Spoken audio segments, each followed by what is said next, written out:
வணக்கம், நான் உங்கள் மீனாட்சி. இன்னைக்கு சிம்பிளாக ஒரு கோஸ் கூட்டு தான் பார்க்க போகிறோம். இது சாதத்தோடு நான் கலந்து சாப்பிட்லாம். நம்ம தொட்டுக்க சைட் டிஷ்ஷாகவும் வச்சுக்கலாம். வத்த குழம்பு மாதிரி கார குழம்புலாம் சைட் டிஷ்ஷாக நீங்கள் வாங்க எப்படி செய்யலான்னு பார்க்கலாம். ஒரு 1.5 டீஸ்பூன் ஆயில் சேர்த்துருக்கேன். கொஞ்சோண்டு 2 துண்டு பட்டை, ஒரு 4 கிராம்பு வச்சுருக்கேன். ஒரு மீடியம் சைஸ் ஆனியன் பொடியாக வெட்டிக்கணும். சின்ன தக்காளி இதெல்லாம் 2 வச்சுருக்கேன். பெருசாக இருந்தால் 1 போதும். கருவேப்பிலை, இதுக்கு லாஸ்ட்டாக போட கொத்தமல்லி, பட்டை கிராம்பு போட்டு எல்லாம் ஒன்றா சேர்த்துக்கலாம். வேக வச்சு தண்ணியை முதல்ல சேர்த்துக்கிறேன்.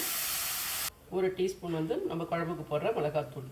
200 கிராம் கோஸை இப்படி பொடியாக கட் பண்ணியிருக்கேன். பொரியல் பண்ணுற மாதிரி பண்ணக்கூடாது. இப்படி பொடிசாக அப்படி வெட்டிக்கணும். இதுதான் கூட்டுக்கு நல்லாயிருக்கும். ஒரு 3 டீஸ்பூன் தேங்காவை, ஒரு 1/2 ஸ்பூன் சோம்பு சேர்த்து நைஸாக அரைச்சி வச்சுருக்கேன். ஒரு 1 ஹவர் ஊற வச்சுட்டு பாயில் பண்ணி வச்சுருக்கிறேன். லைட்டாக மேஷ் பண்ணிக்கணும். இப்படி கொஞ்சம் பருப்பு தெரிகிற மாதிரி அப்படி வச்சுட்டு லேசாக மட்டும்தான் நான் மேஷ் பண்ணியிருக்கேன்.